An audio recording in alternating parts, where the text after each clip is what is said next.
третий. Анкета. Этот этап также помогает сэкономить время компании. С помощью анкеты мы можем отсеять 50% кандидатов, да, половина кандидатов, потому что они не будут подходить именно нам по личным качествам.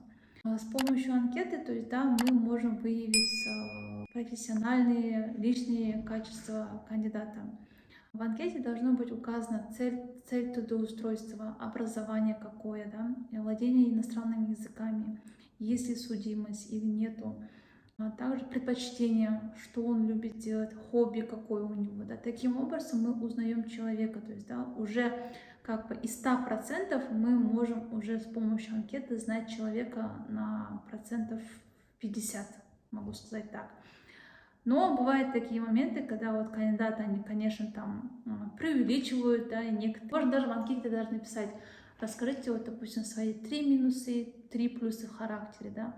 Если человек как бы уже себя хвалит, чересчур хвалит, но не пишет свои минусы, это значит, уже человек немного уже врет, как бы, да, уже неправду говорит. Это тоже как какой-то знак, можете обратить внимание, когда вы будете читать именно такие анкеты. Когда мы уже полностью получаем обратную связь от кандидатов, то есть, да, анкеты, мы уже смотрим и уже рассматриваем более подходящие нам сотрудника. А сейчас более популярным становится видеоинтервью. То есть воронка будет именно выглядеть так. Скрининг резюме, кандидат потом отправляет видеоинтервью, и дальше мы приглашаем на личное собеседование. Почему видеоинтервью хорошо?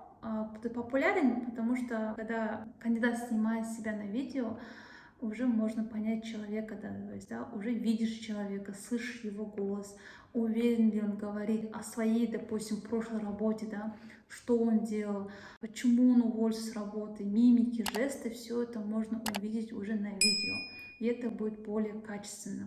Как вы заметили, этот этап очень важен, так как с помощью анкеты мы экономим свое время и деньги компании. Специально для вас я под видео оставлю образец анкеты, и вы можете использовать его при найме.